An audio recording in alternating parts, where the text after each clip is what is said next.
Morning, guys. Can y'all hear me? There we go. Got a few cheat sheet notes. We'll see if I use them much. As we said, I'm Stephen Kinch. I'm Director of Digital Technology at 7-Eleven.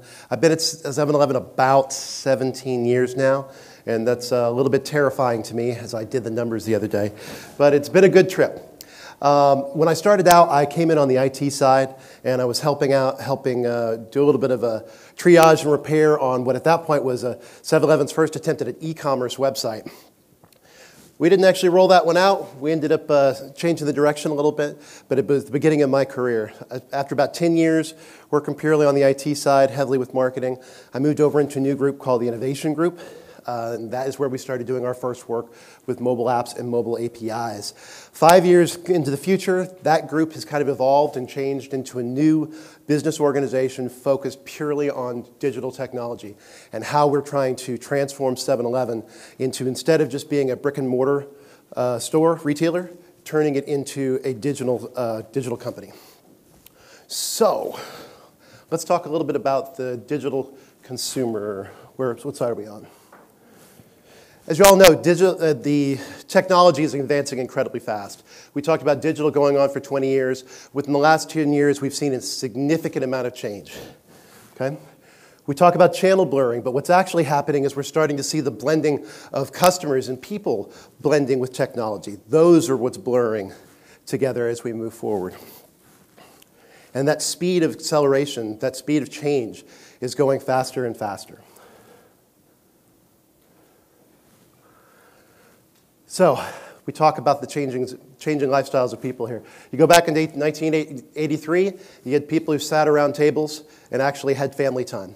I'll tell you this, my kids don't do that. My kids look more like this group down here on the bottom. And I think we all have seen that everywhere in our lives today. People are living more and more digitally connected every single day. I think we've got a prompt down here for Internet of Pets coming or something like that. So again, we're seeing this blurring of people and technology hitting us every day, every aspect of our life. We all know that we walk into things because we're spending too much time on our devices. And you can see it impacting us everywhere.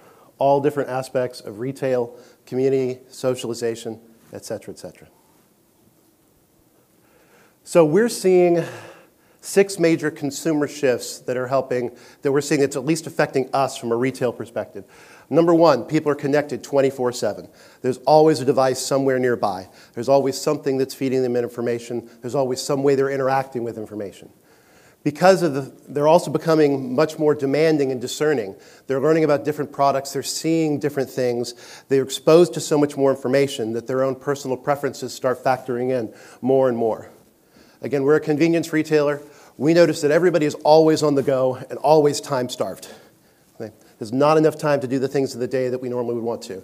We barely have enough time for a cup of coffee here, right? We're also seeing much more diversity, which is a great thing. With that, there's a lot more variety of things that people are looking for. So we're starting to see, We're also seeing that people are trying to eat healthier. Okay?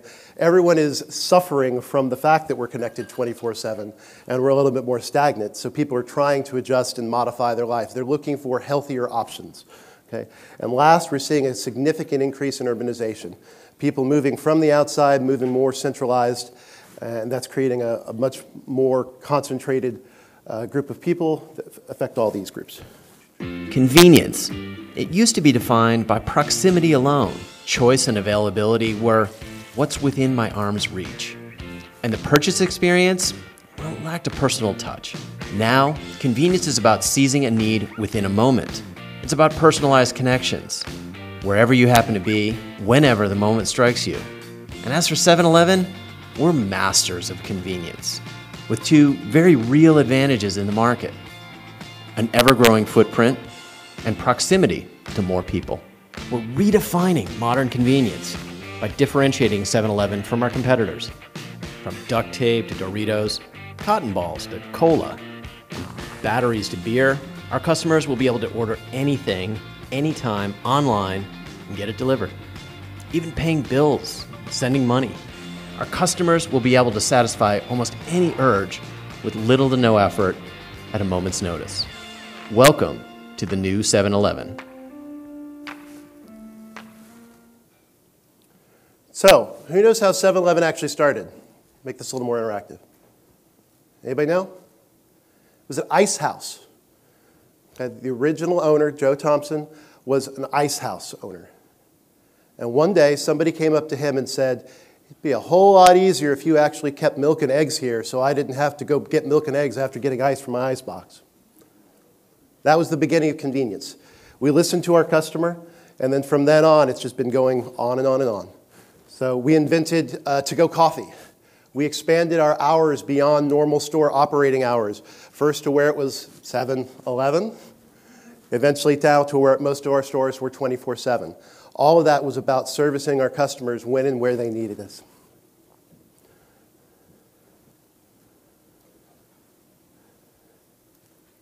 You see, we've kind of come a long way from noble beginnings now to a world that is moving much faster than we ever really imagined.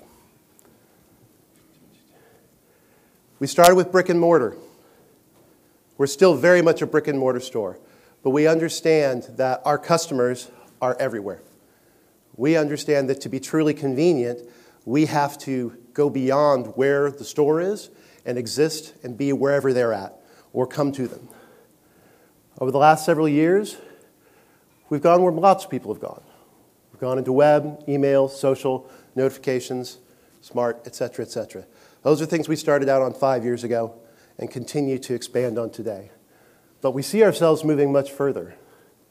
We see ourselves moving with payment, AR, more reward strategies, delivery, pickup, and a whole bunch of API and partner integration work, as well as even playing with a few things like delivery and like drone delivery and such like that.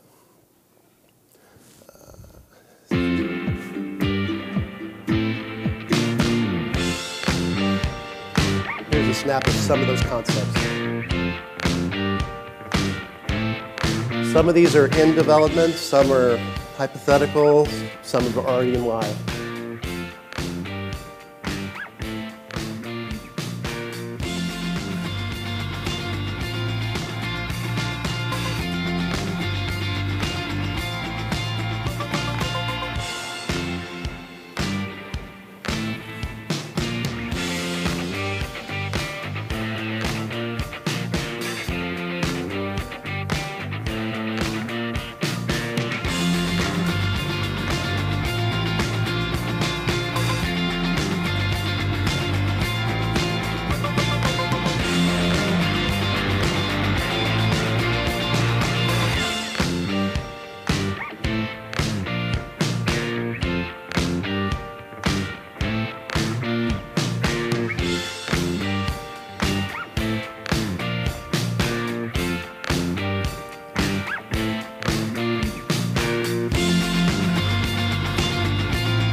Now I'm going to take you through a couple of these in a little more detail. I'm going to talk first about 7 Rewards, and then I'll go into another pilot that we're currently doing in the Dallas area, and then we'll get into some more futuristic stuff. First off, 7 Rewards. Many of you have probably heard about this. Who has the 7-Eleven app on their phone? Anybody? Anybody live in the 7-Eleven area? Very cool. At least a couple of you. We'll take that as well. See if I can plug it a little bit better here. Anyway, about 4 or 5 years ago, we launched the first version of our 7 Rewards app. And the focus at that point, it was basically at that point what we referred to as kind of a coupon machine. All it had at that point were very simple coupons that were markdowns that were applied at the store. We did not have anything that tied us back to who the member was. The next generation that we launched within about 1.5 years is where we first did our first, we switched to where we're using what we refer to as a member ID. And on that member ID, you could scan, and then from then on, whatever people scanned, we had the ability to track what their purchases were. This would be the beginning of anybody's CRM. One thing that we didn't do quite as well as we would have liked is our program was first structured around coffee frequency and then around cup frequency. So what we saw is that we were getting a whole lot of data on the people who were just interested in cups. So we weren't really setting ourselves up for getting a broad view of all the different customer journeys that we had to service. We were only locking onto one or two segments. So we needed to evolve, and we needed to find a way of expanding the program and expanding the toolkit to get us something that gave us a much more broader perspective on the huge customer base that comes into our store.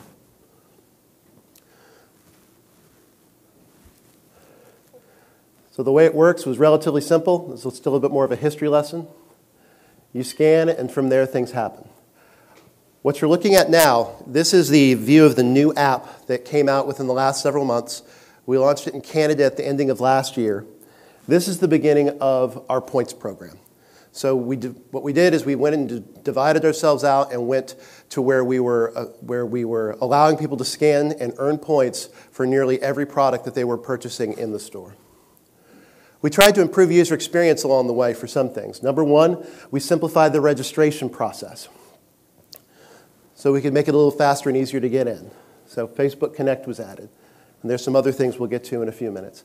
When you joined, you immediately got a bonus. You got 800 bonus points that you could then use to shop for basically a welcome gift. So you see that there are multiple tiers across the program, but you're immediately accelerated into the first tier. So once you register, you're already at the point where you could redeem one of these items. We also put a mechanic in that allows people to accelerate how fast they earn points. These are bonus offers. They're often a mix of proprietary and partner-funded items. We are trying to create these combinations of items based off of what we're seeing in our sales data. So we're trying to create different segments that are based off of things that don't necessarily make sense, okay, but we're seeing it in the sales data. And just as I'll put the little plug in, we're also looking and playing with machine learning to help us do those type of analyses more quickly. We also still have the old coupon section that was in there before. I talked past that. Now we're showing here a quick section where you're able to redeem and spend those points. From there, that goes into your wallet, and it's free. So next time you come in, that soda will be free when you scan it. So to kind of summarize some of the things we did, we were focused on on three things when we were doing this revamp. Number one was simplifying the way we were doing joins and increase the ways in which people could engage with the program. So number one, we added Facebook Connect on the app side. But we went further. We've also gone ahead and added the capability into our website, mobile web. We've also introduced physical cards, and we're in the process of putting Alt ID in. We've also done an experiment with Facebook Messenger for being able to join and participate in the loyalty program purely from Messenger. We may talk about that a little bit more, or you can grab me later on it. Second, we've already kind of talked about the earn system. There's points on every dollar. There's a bonus mechanic. The buy seventh cup from the original cup program is still there. The scan and save offers are still there. And we're starting to prep ourselves for starting to do more dynamic punch cards, so more frequency programs. So our target with those is we'll probably start out in Canada first and then US with a couple of specific brands or specific items. But our goal is to actually start using the data we're getting and allow people to start putting together their own frequency programs. Last, from a redemption perspective, the way we have our tiered structures, it's 5 different tiers right now in the US. Those tiers are country specific. We have a tier for Canada and we have a tier for the United States. Across all those tiers, we're covering 80% of our categories. Again, the goal behind that is by introducing all these items, the bonus offers and whatnot, we're increasing the opportunity for customers to scan more and more in the store. We had a good program before, but we weren't giving them a reason to scan every single time. So now, by creating this wide breadth of areas of products here, we're going to get far more scan activity. When we launched in Canada, which we did at the ending of last year, we had an enormous response. We saw their scan rates shoot through the roof. There was a lot of excitement, a lot of good social media presence as well. The first one's always my favorite one here. The new app is great and works fine. I wish it worked better than just fine for them, but glad they're mostly happy with it. We have launched in the United States as of about 4 weeks ago. We're kind of in a stair-step process right now. where we've launched the product in the U.S. and are beginning active marketing of it right now. So we actually have a huge promotion that just started yesterday called Million Points Giveaway, where people earn a sweepstakes entry. We've got one sweepstakes per week across 5 weeks, in which people have a chance to win 1 million points each. So I'm not going to spend much time on CRM, but I'll just give you a quick little discussion on it. As we mentioned, the data we were getting from our first program was mostly associated with cups. Stepping back a little further, we're very heavily a cash-oriented organization. So with that, we aren't able to leverage credit card data the way many others would, because there's such a high percentage of cash transactions. Now that's changing over time.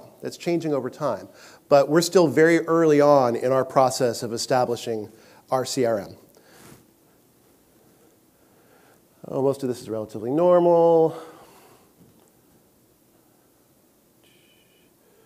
We are going to focus, the areas we're going to focus on with the CRM is predominantly on personalization, trying to make sure that we're giving offers that make sense to them and incorporate things that are local to them. We have so many products that are regionalized, and it's difficult for us today to know who to market those to, so we end up doing national type campaigns. With the data we're getting now and the new capabilities we're building, we're taking it more hyper-focused to where it's localized assortment and personalized to an individual customer's tastes and environments. This is a really small test that we did to re-engage inactive users. So we had, as with any program, we see a significant amount of roll-off. What we did is we actually started looking at the data that we had and developed a segment that we could go and attack and try to re-engage these individuals. Again, these are all people who are expired, but we basically identified the types of things that they were buying before and we lost them on. Then we also added what we could from an external data.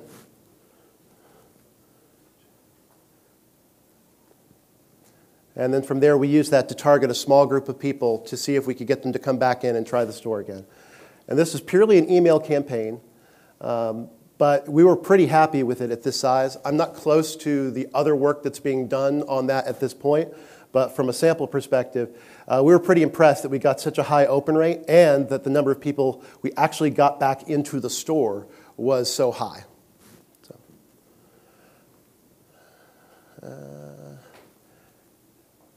I mentioned before, some of this information is what's going to be used as the foundation for what we're starting to do with machine learning. Now I'm going to take us into a pilot that's going on right now in the DFW area. So we started playing with, we have a separate app that is focused on pre-order for pickup at store and delivery.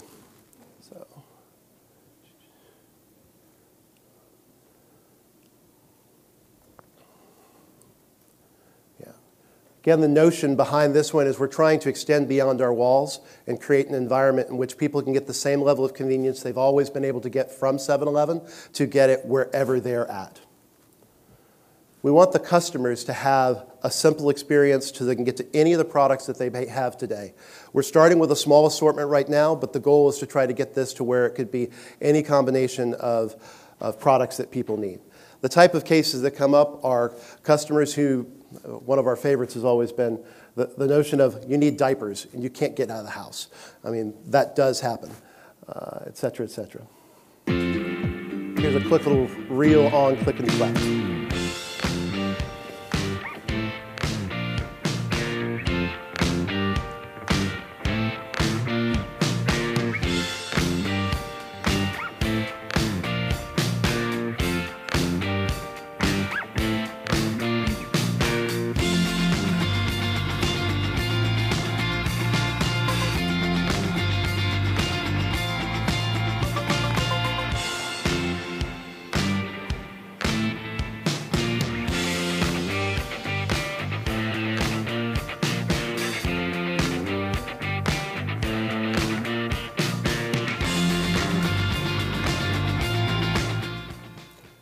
So some of what you're seeing here is an integration between rewards and the click and collect product. That is actually not in test and market yet, so that's a little future leaning.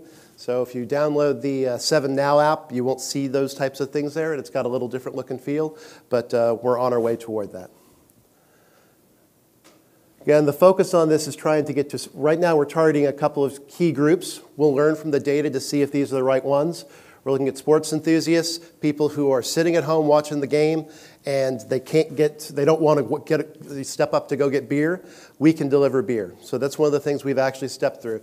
There's no place else that you can actually go to one app and order beer and pizza from the same place and have it at your house in 30 minutes. So we can do that today in the Dallas area right now. Now we'll go into some future stuff. None of this is actually in build right now, but it's concepts that we're looking at. This is kind of a roller grill self-ordering setup. Today, if you know, in most of our grills, they're not self-serve. You actually have to have someone get it for you. And there are many other items that are only available if the sales associate preps you for it. So this is an item basically for self-ordering in store. Back to chat. Here we go. So I mentioned earlier that we have a pilot going on with Facebook Messenger right now. What's unique about that is it's the first one we've seen where somebody in a chatbot has actually tried to do loyalty acquisition and loyalty activities. So today, if you went out to Facebook Messenger and then looked for 7-Eleven, you'd be able to get yourself a 7 Rewards barcode. We're looking at expanding that in the future to where we can start using that for customer feedback. Right now, we've got social media people who sit there and respond to the questions that come up. Many of those questions are actually associated with customer feedback. We're looking to integrate the feedback components that we already have in other parts of our organization and integrate it with the bot. And hopefully actually also be able to put in some more machine learning behind those responses. Also, we'd like to start branching in to see how ordering works in that environment, to see if people will turn around and say, I want a pizza, or I want this. So we'll see how that plays out. Well, the next is doing more integration between the displays that occur in store and the displays that people have on their devices to help them get a better understanding of, A, the status of their products in store, or even when they're outside of store, trip assurance for the types of things that are available to store, their immediate availability, such as pizza, such as other items. Another one is an option for allowing you to personalize combos. Again, this is more of a pre-order concept that's a little different than what we're doing right now. Next, potentially the ability for people to actually order from the pump or when they're driving up and have delivery to the pump while they're getting their gas. And last, this one's really kind of, this one is, we've actually got some prototypes of this in Japan. I believe some of it was shown at CES that are associated with 7-Eleven Japan. But it's about doing facial recognition for identification of members as they walk in, both for identification for loyalty, as well as for product upsell, et cetera, et cetera. So anyway, that was, and then last, we have Slurpee trucks that currently rove the nation for special events. We're looking at the possibility of can they be used for doing site-based delivery of certain products for special events as well, where people can request a party or request items and use those trucks to do a parallel drop-off as well. Anyway, that was a quick kind of walkthrough of a lot of the things that we're doing right now. I hope it was interesting. Thank you all. Any questions? Thank you, Stephen. We have time for questions.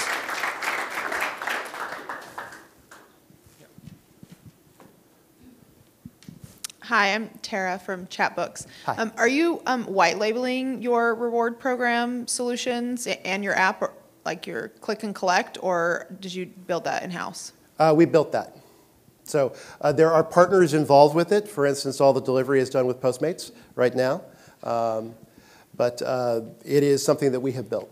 Now, from a white labeling perspective, is it something we intend to use elsewhere? We may be using these same type of products in the tools that we're building here and used at other 7-Elevens worldwide.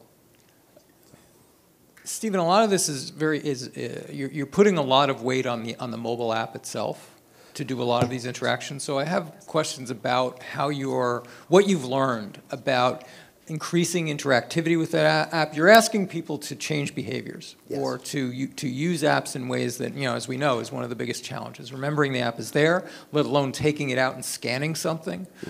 What have you learned, or what are you doing or implementing to make that app a part of that sort of everyday customer experience so that it's not just used once and forgotten? Yeah, well, I'll say it's not easy. Again, we've been doing an app for about 5 years, and I think the one thing we've really, really learned is going back to what Joe Thompson originally said, give them what they want, where they want it, and when they want it. And frankly, sometimes they don't want an app. They want other ways of interacting. So what we've tried to do is create stair steps where there are different use cases that people can do in different ways at different times. For instance, interacting to identify yourself in the store by a phone number, or joining by a phone number, or using a physical card. But then to get up to more richer experiences, you have to then move yourself into the app or the website to be able to redeem points and such like that. We also are using push notifications to kind of communicate the delightful moments that are occurring in their interactions, and trying to use it judiciously for notification to them about the different types of offers and experiences that are coming up. Same things with email. Email is still always there. But it's a continual challenge. Are you using geofencing at all? We do location and proximity for certain offers. We have not done it much with push notifications yet. We're typically tying things to the transactions that we get around stores. But we are looking at those things. It's one of those things for us, it's a balance. And I think at a prior conference that I attended with you several years ago, there's the notion of, is it cool or is it creepy? So we're trying to make sure that we're looking at the balance for how, when we try to use all these new technologies that are sitting on our tool chest, when is the right moment to actually use those versus when is it intrusive? One down here? Yep. Gotcha. Let them know who you are. Where you from? Aaron from Funware. Who would you guys consider is your real top competition? So when you look at all the things that you're now selling in store, I mean, are you trying to get people to go to you versus Target, or are you who's the competition these days? Well, that again is a complicated answer. It all depends about what the customer is trying to do and when. What we find, do we compete on those same products? Yes, we do. Okay. Do we compete on the same sizes? For instance, what we focus on is immediate consumption, okay, and single use and small fill. No one is ever going to come to us to fill out their entire grocery, to fill out their refrigerator, their pantry. But they are going to come to us, A, when they're on the go, or when they get that frantic message on the way home, hi, I don't have milk. Okay? So we're a good fill-in location. So when you talk about competitors, it's probably closer to the types of things you see with Walgreens type size. Okay, but again, they're blurring all of those as it is. So it's really, our focus is on immediate consumption and getting them where they're at and when they need us. Is this all being tied to a larger branding effort to use sort of that term of convenience and get people to think about 7-Eleven in broader convenience terms? I'll say that that's probably in the works. That's in the works. Okay, so in one sense, sort of the technology may actually be driving the branding. Yeah, I kind of queued up with this, is that we're very good at running stores. Okay. What we're trying to turn into is a digital company. So with that, as that an underpinning, that's exactly what you may reference. We've got lots of minds to change. Stephen, thanks very much. That was great.